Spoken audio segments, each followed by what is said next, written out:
Right now, we get a lot of people pretty concerned about inflation, long-term interest rates potentially rising with inflation. Ironically, of course, stocks are pre-pricers of all widely known information, facts, widely known opinions, and all these kinds of things. I mean, there's almost nothing that people pay a lot more attention to. There's things, but not many, that they pay a lot more attention to than what do they think is going to happen to interest rates and what do they think is going to happen to inflation.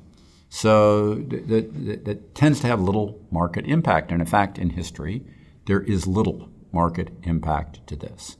Rising rates do not have a predictable impact on stocks that you should be prepared to bet on.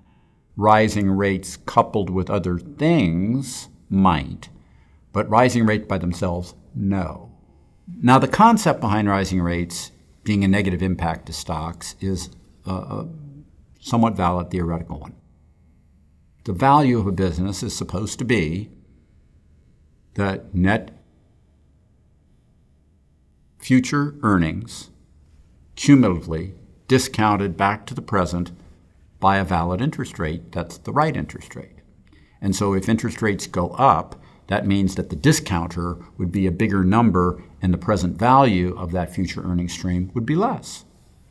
And there's other things equal validity to that concept. Other things are never equal. And there's always multiplicities of factors going on all the time. Hence, no one thing is ever the singular force that drives stocks. It's always this multiplicity of things that could be this, could be that, could be the other.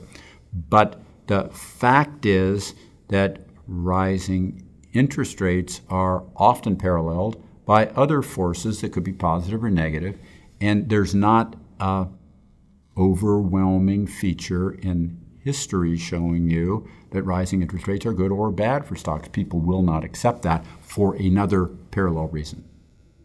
One of the things that people believe is that high valuations should foretell worse stock futures than low valuations. And so when the market's got a high historical valuation, they tend to be more pessimistic than if the market has a low historical valuation. And I was just telling you that rising interest rates should discount the present value of the future earnings stream more, lowering the valuation. But when we actually look at the history of both valuations and also interest rate adjusted valuations, there's no actual, and people will not believe this, you probably will not believe this, but it's true.